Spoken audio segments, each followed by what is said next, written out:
मित्रों, आपका स्वागत है मेरे चैनल टेरर ट्यूब में। आशा करता हूं कि आप सभी लोग स्वस्थ और मस्त होंगे।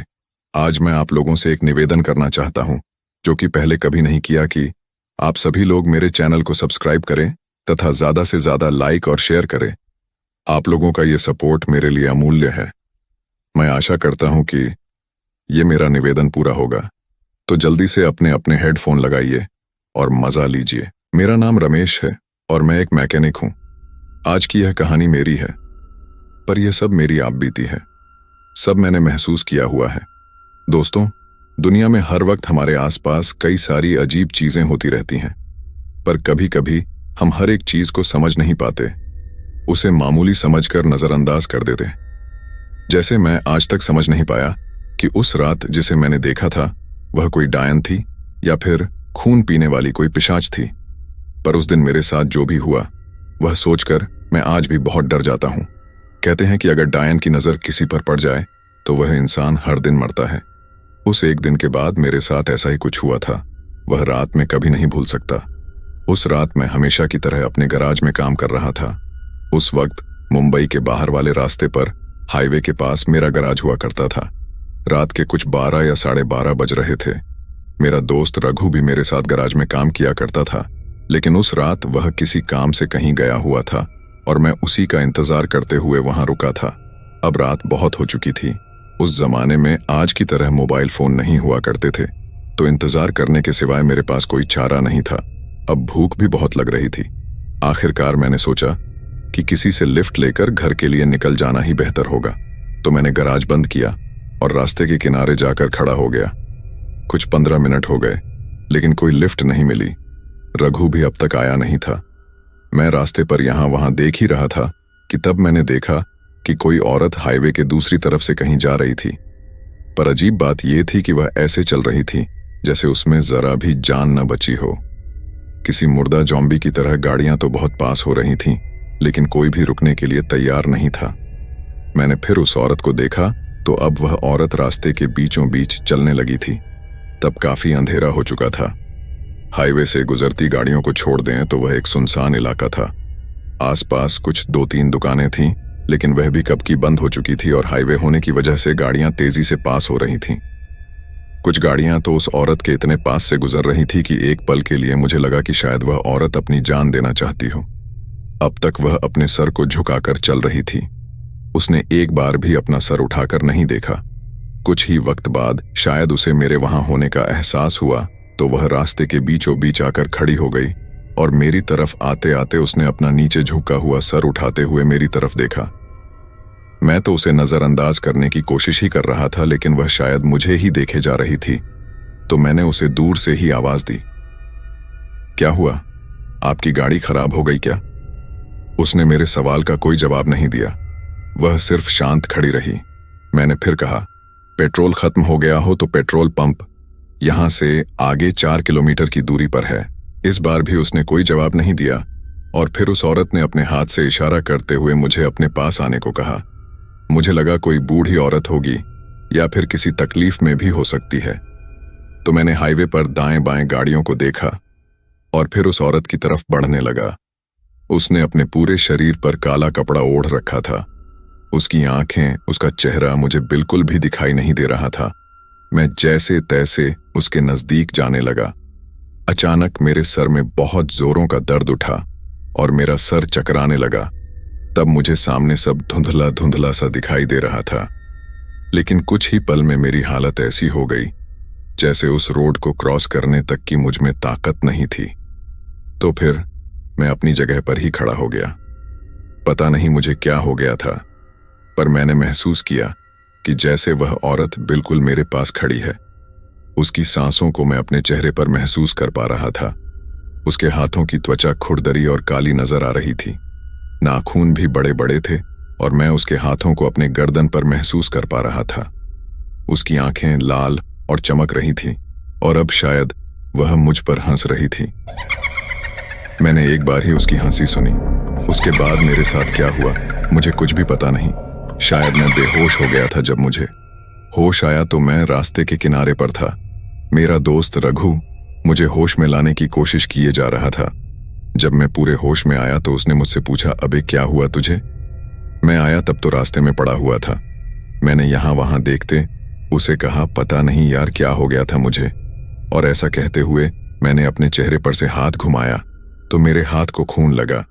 मेरे नाक से अचानक से खून निकलने लगा था। तब रघु ने कहा, अरे अरे रमेश, तेरा चेहरा तो पूरा सफेद पड़ चुका है। हाथ पैर बुरी तरह से थरथरा रहे हैं, जैसे तेरी बॉडी से पूरा खून निकल गया हो। असल में मैं खुद तब थोड़ा डरा हुआ था। उस औरत को देखने के बाद से न जाने मुझे क्या हो गया था।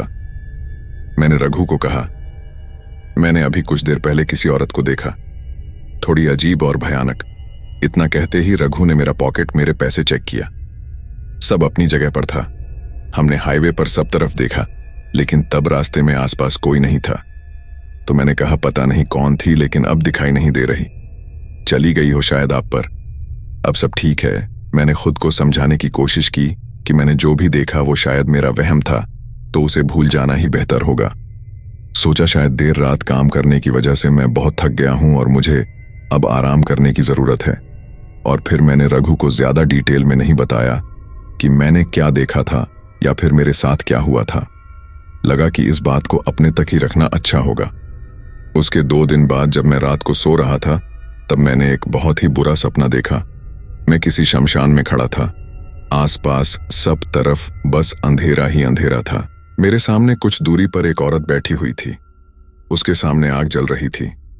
मैं जान चुका था ये वही औरत है जिसे मैंने उस रात हाईवे के पास देखा था। वो अपने हाथों में कटोरा लेकर सामने एक पत्थर पर खून से कुछ अजीब से निशान बना रही थी और निशान बनाते बनाते अपने आप में कुछ मंत्र बड़बड़ा रही थी। शायद वो किसी पर जादू टोना कर रही थी। उसे देख वहीं मैं एक पेड़ के पीछे छिप गया, पर तब वो अचानक से हंसने लगी, जैसे उसे पता था कि मैं वहीं हूं। फिर अगले ही पल उसने अचानक से पलटकर मेरी तरफ देखा। मेरी तरफ देख वो फिर से अजीब तरह से हंसने लगी। अब मैं उसका वो भयानक रूप देखकर बहुत डर गया था। तभी उसने कहा, मैं तुम्हें लेने आ रही हूं। उसकी आवाज सुनकर ही मेरे रोंगटे खड़े हो गए और मैं चीख कर झटके से नींद से जाग उठा। वो एक बहुत ही बुरा सपना था। मैंने देखा कि मैं पसीना पसीना हो चुका हूं, पर मुझे अब भी यह एहसास हो रहा था जैसे कोई मेरे कमरे में है।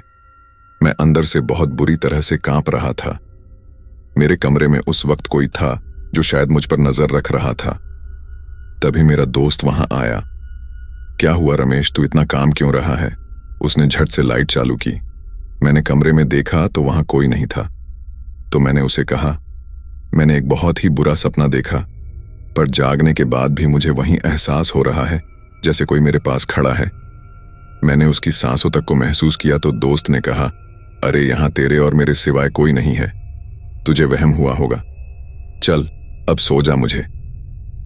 मेरे घर में भी अब डर लगने लगा था, न जाने क्यों, पर उस वक्त मुझे ऐसा लगने लगा कि सच में कोई मुझे लेने आ रहा है। वो औरत, कोई पिशाच, कोई चुड़ैल या फिर डायन। मैं उस औरत और इस सपने का संबंध लगाने की कोशिश कर रहा था, पर मुझे तो कुछ भी समझ नहीं आ रहा था कि मेरे ही साथ ये सब क्यों हो रहा है। अब मुझे बार बार ऐसा लगने लगा था कि आगे जरूर कुछ तो बुरा होने वाला है। रात के अंधेरे में जैसे कोई मेरे आसपास मंडरा रहा है, मुझे ले जाने के लिए मौका ढूंढ रहा है। इस घटना के कुछ दिन बाद मैं गराज गया था। अब तो मैं दिन में भी डरा डरा सा रहने लगा था और मेरा काम में बिल्कुल भी मन नहीं लग रहा था। मेरे दोस्त को यह बात समझते देर नहीं लगी। उसने मुझे मेरे काम पर ध्यान देने के लिए कहा। फिर अगले कुछ दिनों तक मुझे कोई बुरा सपना नहीं आया और न ही मुझे कोई काला साया दिखाई दिया। ऐसे ही एक रात मैं और मेरा दोस्त रघु, हम दोनों देर रात तक काम कर रहे थे। मैं कार को रिपेयर कर रहा था कि मैंने मेरे पीछे से सामने की तरफ एक उभरती हुई परछाई देखी। मैंने झट से पीछे मुड़कर देखा, पर मेरे पीछे कोई नहीं था। मेरा दोस्त मेरे पास ही खड़ा था, तो उसने मुझसे पूछा, क्या हुआ रे रमेश? मैंने बात को टालते हुए कहा, नहीं नहीं अभी, मतलब ये कार में क्या प्रॉब्लम है वो समझ नहीं आ रही। उसने एक बार बोनट के अंदर झांक कर देखा, तब मेरा ध्यान गराज के बाहर गया। मैंने देखा कि कोई काला साया हाईवे के दूसरी तरफ खड़ा था और वो मुझे अपने पास आने का इशारा कर रहा था। वो देख फिर से मेरे सर में दर्द होने लगा, तो मैं थोड़ा पीछे हट गया। मेरे दोस्त को मेरी तकलीफ के बारे में पता चला तो उसने कहा, अबे रमेश, तेरे नाक से तो खून निकल रहा है। अरे क्या हुआ तुझे? तेरा चेहरा भी उस दिन की तरह सफेद पड़ चुका है। मैंने अपने आप को संभालते हुए कहा। रघु, पता नहीं तू मुझ पर यकीन करेगा या नहीं, लेकिन कुछ दिनों से मुझे कोई साया नजर आ रहा है, और जब भी वो साया मुझे नजर आता है मेरे नाक से खून निकलने लगता है। सच बताऊं तो मैंने जब से उस औरत को देखा है मुझे बहुत डर लगने लगा है, जैसे उसने मुझ पर कोई जादू टोना कर दिया हो। जब भी मैं सोकर उठता हूं मुझे बहुत कमजोरी महसूस होती है। ऐसा लगता है जैसे किसी ने मेरा खून निकाल लिया हो। तो रघु ने मुझे समझाते हुए कहा, पिछले कुछ दिनों से तू बीमार लग रहा है। मुझे लगता है कोई डर तेरे दिल में बैठ गया है और उस वजह से तुझे वहम हो रहा है, तो कल ही किसी अच्छे से डॉक्टर को दिखा ले। रघु की बात भी तब मुझे ठीक लगी, क्योंकि भूत पिशाच की बातें तब मुझे इतना पता नहीं थी और न ही मुझे समझ आती थी, तो मैंने डॉक्टर के पास जाना ही ठीक समझा। अगले दिन मैंने डॉक्टर के पास जाकर मेरी तकलीफ बताई और मेरे चेकअप करवाया। 2-3 दिन में ही मुझे रिपोर्ट मिल गए, पर सारी रिपोर्ट्स नॉर्मल थे। डॉक्टर ने भी यही कहा कि दिमागी हालत ठीक लग रही है, लेकिन आपकी तबीयत दिन ब दिन बिगड़ती चली जा रही है। तो उन्होंने मेरी तबीयत को देख कुछ दवाइयां शुरू की। मुझे और मेरे दोस्त को भी समझ नहीं आ रहा था कि अगर सब ठीक है तो मेरी तबीयत दिन ब दिन बिगड़ती क्यों चली जा रही है। मैं दिन ब दिन कमजोर होता जा रहा था, और एक रात उसने वो देखा जिससे उसे विश्वास हुआ कि मैं सच में किसी बहुत बड़ी मुसीबत में हूं। उस रात मैं अपने कमरे में सो रहा था। वक्त पता नहीं क्या हुआ था, पर मेरे दोस्त ने मुझे बीच रात झंझोड़ते हुए नींद से जगाया। उठ रमेश, उठ उठ, जाग जा रमेश। मैं तो ऐसी हालत में था जैसे मैंने बहुत नशा कर रखा हो। मैंने आधी नींद की हालत में उससे पूछा, क्या क्या हुआ? क्या हुआ रघु? रमेश, अभी अभी मैंने उसे देखा। मैं जब तेरे कमरे के पास आया तो मैंने अंधेरे में उसे तेरे बिस्तर के पास बैठा देखा। वो कोई औरत ही थी। मैंने उसे देखते ही लाइट चालू की तो वो अचानक कहीं गायब हो गई। मैंने फिर लाइट बंद की तो वो फिर से नजर आने लगी। उसका मुंह तेरे गर्दन के पास था और वो तुझे कुछ कर रही थी। रघु के ऐसा कहते ही मैंने सामने आईने में देखा तो गर्दन के पास दांतों के कुछ निशान बने हुए थे और उनसे खून निकल रहा था। तब रघु ने कहा, देख अब भीतर चेहरा सफेद पड़ा हुआ है, ऐसा जैसे तेरे अंदर बिल्कुल भी खून नहीं है। मैंने रघु से पूछा, कैसे दिखती थी वो? वो काले कपड़ों में थी। अंधेरे की वजह से उसका चेहरा ठीक से दिखाई नहीं दिया, पर उसकी आंखें लाल लाल चमक रही थीं। मैंने जब फिर से लाइट को चालू किया तो वह फिर से गायब हो गई। मैं तब से तुझे जगाने की कोशिश कर रहा था, पर तू ऐसा पड़ा हुआ था जैसे तुझ में जरा भी जान ना हो।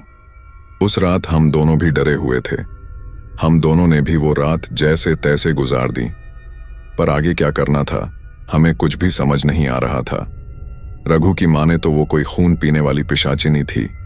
हमने दूसरे ही दिन एक तांत्रिक साधु के पास जाने का फैसला किया। हमने उस तांत्रिक को मेरे साथ हुई हर एक घटना के बारे में बताया। उसी दिन शाम को वो तांत्रिक मेरे घर पर आ गया, लेकिन पहले तो वो घर के अंदर आने को तैयार ही नहीं था। उसने बाहर से ही मकान को देखकर मुझसे कहा, तुम्हारे ऊपर किसी डायन का साया है और वो तुम्हें मारना चाहती है। वो एक खून पीने वाली डायन है। तब साधु बाबा ने हम दोनों को एक एक काला धागा दिया और उस धागे को कलाई पर बांधने के लिए कहा, और फिर कहा, डरने की कोई जरूरत नहीं है। अब हम सब घर के अंदर जाकर हनुमत मंत्र का पठन करेंगे और शायद उसी से तुम्हें छुटकारा मिल जाए। वो डायन तुम्हारा पीछा करना छोड़ देगी। बाबा के कहने के मुताबिक मैं और मेरा दोस्त रघु हम घर के अंदर चले गए। घर में धूप जलाई और हम सभी मंत्र का पठन करने लगे। मंत्र का जाप करते करते रात होने को आई थी, लेकिन कोई भी बदलाव नजर नहीं आ रहा था। तो फिर बाबा ने कहा, मेरी शक्ति का उस पर कोई असर नहीं हो रहा। वो कहीं और ही रहती है और शायद अंधेरा होने के बाद यहां बस वो तुम्हारा खून लेने के लिए आती है। तो फिर बाबा ने आगे मुझसे पूछा, सबसे पहले वो डायन तुम्हें कहाँ नजर आई थी?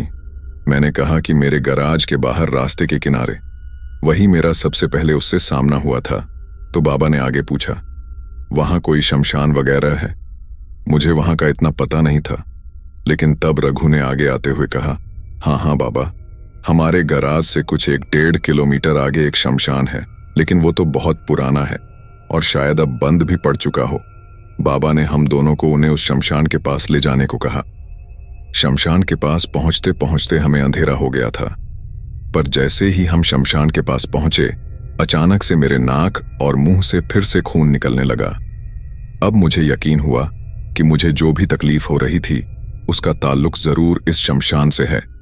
तो बाबा ने कहा, तुम्हारा चेहरा सफेद पड़ता चला जा रहा है और तुम्हारे नाक से यह निकलता हुआ खून इस बात का सबूत है कि वो डायन यहीं कहीं है। उस डायन ने यहीं अपना काला जादू किया होगा, फिर वो यहीं से भटकती हुई अपने शिकार को ढूंढने निकली होगी और फिर रास्ते में तुम उसे मिल गए। अब हमें अंदर जाकर उस जगह को देखना होगा। जैसे ही हम सब अंदर जाने लगे, मेरा दिमाग जोर जोर से दर्द करने लगा। मुझे सब धुंधला सा दिखाई देने लगा। मैं समझ गया कि ये उस डायन का ही असर है, तो मैं वहीं रुक गया। पर बाबा ने कहा कि कुछ भी हो जाए मुझे अंदर आना ही होगा, क्योंकि अब तुम्हें उस जगह का पता चल गया है तो वो किसी भी हालत में तुम्हें जिंदा नहीं छोड़ेगी। बाबा की बात तो मैं सुन रहा था, पर तब सच में मुझ में जरा सी भी ताकत नहीं थी। मैं जैसे तैसे अपने कदम बढ़ा रहा था। मेरे अंदर की ताकत धीरे धीरे खत्म होती जा रही थी। आखिरकार रघु ने मुझे सहारा दिया और वो मुझे उस शमशान के अंदर ले गया। मैंने बाबा को कहा, मुझे कहीं एक जगह बिठा दो, मुझ में अब आगे जाने की जरा भी ताकत नहीं है। तो बाबा ने अपने झोले से एक पीला कपड़ा निकाला और उसमें कुछ चीजें बांधकर उसे मेरे हाथ पर बांध दिया और फिर उन्होंने मुझे वहीं एक जगह पर रुकने को कहा। बाबा खुद अकेले ही अंदर चले गए। मेरा दोस्त मेरे साथ तो था, पर मुझे अब भी डर लग रहा था। ऐसा लग रहा था जैसे मैं मरने वाला हूं। तभी मैंने किसी परछाई को पेड़ों के पीछे से छुपकर मुझे घूरते हुए देखा। हो ना हो ये वही डायन थी। उसके हंसने की आवाज भी मुझे साफ साफ सुनाई दे रही थी। कुछ ही देर में उसने मेरे दोस्त पर हमला कर दिया। मेरा दोस्त जाकर दूर गिर पड़ा और वो डायन मेरे पास आकर बैठ गई। वो अब भी मुझ पर हंसे जा रही थी। मुझ में उसे दूर करने तक की ताकत नहीं थी। मेरा दोस्त चाहकर भी कुछ कर नहीं पा रहा था। वो मेरे गर्दन को सहला रही थी, उसी जगह को जहां से वो खून पीती है, और फिर वो मुझसे कहने लगी, आखिरकार तुम खुद ही आ गए। अब मैं तुम्हारा खून पीकर तुम्हें हमेशा के लिए आजाद कर दूंगी। तभी बाबा ने पीछे से कोई राग जैसी चीज उस डायन पर फेंकी और वो ऊंची आवाज में मंत्र बोलने लगे। उनके मंत्र बोलते ही वो डायन चीखते चिल्लाते हुए मुझसे दूर हट गई। मेरा दोस्त भी उठकर मेरे पास आ गया। बाबा ने कुछ मंत्र बोलकर उस डायन को भस्म कर दिया। उन्होंने उस जगह तक को जला दिया जहां डायन काला जादू किया करती थी। तब बाबा ने मेरे पास आते हुए कहा, अब वो नष्ट हो चुकी है और अगर जिंदा भी हुई तो उसकी ताकत का जरिया ही खत्म हो गया है, इसीलिए वो अब तुम्हें कुछ नहीं कर सकती। उसके बाद हम घर वापस आ रहे थे तो मुझे थोड़ा थोड़ा अच्छा महसूस होने लगा, लेकिन फिर भी मैं इतना कमजोर हो चुका था कि मेरी तबीयत में सुधार आने के लिए 1 महीना लग गया।